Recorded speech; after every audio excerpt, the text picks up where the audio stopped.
Good morning everyone, welcome back to my channel RS blogs. আশা করছি সবাই তোমরা খুব ভালো আছো। আমি অনেক ভালো আছি। আর তোমাদের বলেছিলাম না যে একজন এসে পেঁপে দিয়ে গেছিলো, পেঁপেটা পাকার পর তোমাদের বলেছিলাম দেখাবো।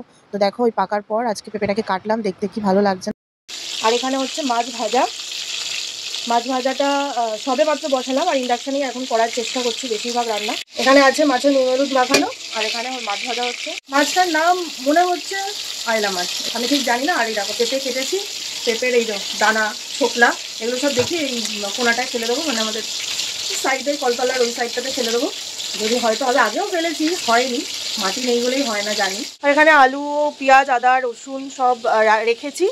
এবার হচ্ছে ইয়ে করবো, মাছের জন্য আলু টালু কাটবো। আমার মাছের ঝোল কমপ্লিট, ইন্ডাকশান অফ করে দিয়েছি। তাও এই যে গরম ভাবটা থাকে তো ওটাতেই যা ফুটছে এইটুকু, তো অফ করে দিয়েছি। আর এখানে হচ্ছে ভাতও আমার হয়ে গেছে, চকো এখান থেকে একটু খেয়েছে বলে তাই ভাতটা এরকম লাগছে। আকাশের অবস্থা পুরো কালো একদম, একটু ঝোড়ো ঝোড়ো হাওয়া দিচ্ছে। তো আমরা স্নান টান করেই বেরিয়ে পড়েছি। আর কোথায় যাচ্ছি না যাচ্ছি তোমরা সবই জানতে পারবে, দেখতে পারবে। এই প্ল্যানটা হঠাৎ করেই হলো।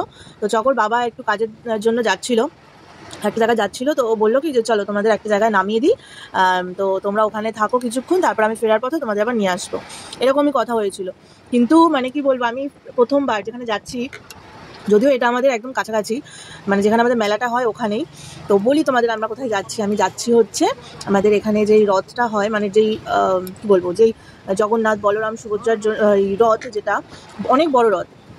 তো ওই রথটা নিয়েই আজকে উল্টো রথ যেহেতু, তো সেই উল্টো রথের সময় মাসি বাড়ি থেকে নিজের বাড়ি ফিরবে, ঠিক আছে। তো সেই কারণে দেখো এই মোড়টা ঘুরলেই তোমরা বুঝতে পারবে যে কতটা মানে লোক হয় এখানে, কত পরিমাণে ভিড় হয়। এখন তো ভিড়টাও কম আছে যেহেতু পুজো টুজো হচ্ছে, মানে ব্রাহ্মণ মন্ত্রতন্ত্র পড়ছিল। কি অনেক ধরনের নিয়ম আছে, তো সেই নিয়ম তো আমাদের খুব একটা জানা নেই। তো চকর বাবা আমাদের নামিয়ে দিয়ে বললো তোমরা কিন্তু এখানেই থেকো, কোথাও যেও না, মানে অনেক সাবধানতা বললো, কারণ আমি একা কোথাও বেরোই না, একা কোথাও যাইও না।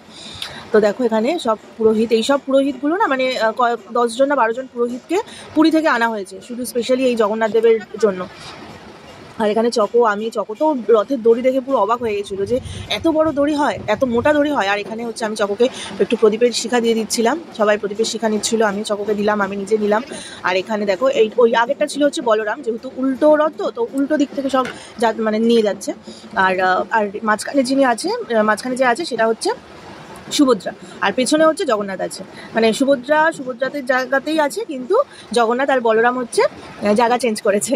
তো যাই হোক, বলরামের দড়ি ধরেই আমরা ঘুরেছি। আর এখানে সব পুরোহিতরা মানে আরতি করছে, যেটাকে বলে রথ টানার আগে আরতিটা করছিল। মানে কি বলবো, আমি প্রথমবার দেখে আমার এত ভালো লাগছিলো, আমি তোমাদের বলে বোঝাতেই পারবো না যে এতটা পরিমাণে ভালো লাগছিলো। হট করেই হলো, আর ভালোই হলো, আমি ব্লগে তোমাদের সাথে এই জিনিসটা শেয়ার করতে পারছি।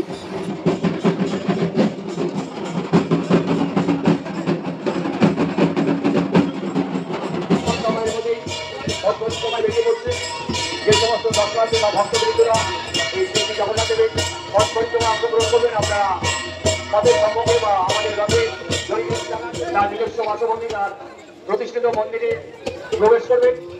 এই পথ পরিক্রমার পর যারা এই রথ পরিক্রমা অংশগ্রহণ করবেন, এখানে এই দুটো মেয়ে নাচ করেছিল, এমনি নর্মালি নাচ করেছিল। আর নাচগুলো অপূর্ব সুন্দর হয়েছিল, গানগুলোও সুন্দর, তাই নাচগুলো আরও বেশি সুন্দর লাগছিল দেখতে। আর এখানে দেখো দুদিকেই লোক দাঁড়িয়ে আছে, যেহেতু এই রথের দড়ি যেটা আছে, যে তোমরা মোটা মতন দেখতে পাচ্ছ দড়ি, এই দড়িটাই ধরে সবাই মিলে টানা হবে। মানে এত ভিড়, কি বলবো, রথের চাকা যেন গড়গড় করে চলে যাচ্ছে। লোক আছে কিন্তু লোকরা বলছে কি আমাদের টানতেই হচ্ছে না। মানে রথ টানার জন্য মেন এটা, এই 3টে তো লোহার রথ, তো লোহার রথটা টানার জন্য লোক এনেছিল। লোকগুলো বলছে আমাদের আর টানতেই হচ্ছে না, এই মানুষই যা টেনে নিয়ে যাচ্ছে। যারা ভক্ত আছে তারা তো বেশি দেখবে মাথায় তিলক কেটে আছে অনেকে, কিন্তু আমি আর তিলকটা আমি কাটতে পারিনি, আমি নিজে পারিও না তিলক কাটতে। আর এখান থেকেও ওই মানে তিলক যেখানে কাটছিল সেখানে আমি যাইনি, সেই জন্য। আর তাও তো আমরা এই বলরামের রথের দড়ি ধরেই একভাবে ছিলাম বলে, নাহলে জায়গাই পেতাম না। মানে জগন্নাথ সুভদ্রা ওদিকটা যদি যেতাম, ওদিকে তো আরোই জায়গা হতো না।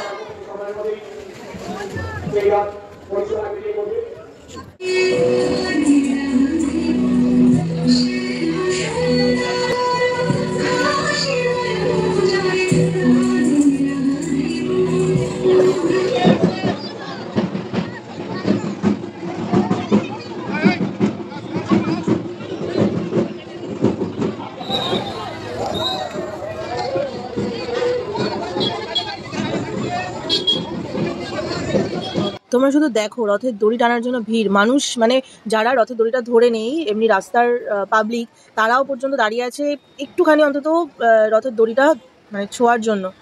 হয়তো পারছো মানে রথের দড়ি ছোঁয়ার জন্য এক একজনের বাড়ি থেকে বেরিয়ে ওয়েট করছিল কতক্ষণ দাঁড়িয়ে দাঁড়িয়ে, কখন এই দিকে রাস্তাটা আসবে তারপর আমরা ধরতে পারবো। আর এখানে বাতাসা হরিলুট দিচ্ছিল, আর চকোকে বলছি তুলতে, বাট চকো পাচ্ছেই না।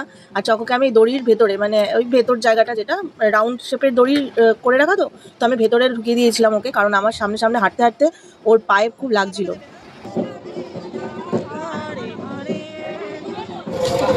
রথ টানা আমাদের কমপ্লিট হলো, রথের দড়ি টানানো রথের দড়ি টানা কমপ্লিট হলো। এদিকে আসো, এদিকে এসো।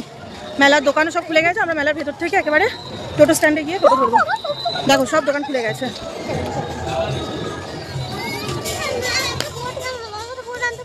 বোর্ড পাপার সাথে যখন আসবে তখন কিনবে। দেখো সব দোকান মোটামুটি খুলে গেছে। হ্যাঁ, নাগরদোলনা,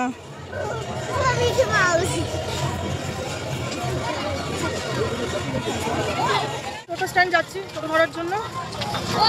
রাস্তায় ভিড় দেখে এখনই যদি এই ভিড় হয়, এখন সবে 5:20 বাজে, ভিড় দেখো, লোক গিজগিজ করছে। কত সুন্দর সুন্দর আর্টিফিশিয়াল ফ্লাওয়ার, এগুলো সব আর্টিফিশিয়াল, পাপাকে খুশি করতে হবে না, পাপা এমনিতেই খুশি আছে।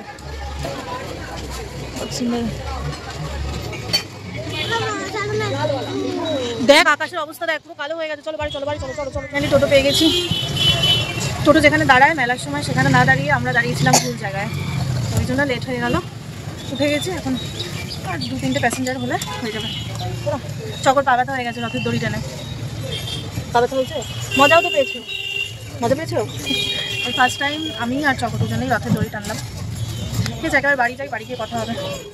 বাড়ি এসে আমি বিশ্বাস করো তোমরা, মানে আমার আর এনার্জি ছিল না যে আমি ব্লগ করি বা ভিডিও করি। এইটা কেন করছি, কারণ আস্তে আস্তেই তো বৃষ্টি নেমে গেছিলো, আর বৃষ্টিতে একটু মাথাটা ভিজে গেছিলো, তো আমি ওই জন্য একটু ঘরে এসে জামা কাপড় ছেড়ে বসেছিলাম, আর চকো আমার মাথাটা আঁচড়ে দিচ্ছিলো, আমার ঘুম পেয়ে যাচ্ছিলো। তো চলো আজকের এই ভিডিওটা এই পর্যন্তই রাখছি, আবার দেখাচ্ছি নেক্সট ভিডিওতে। টাটা।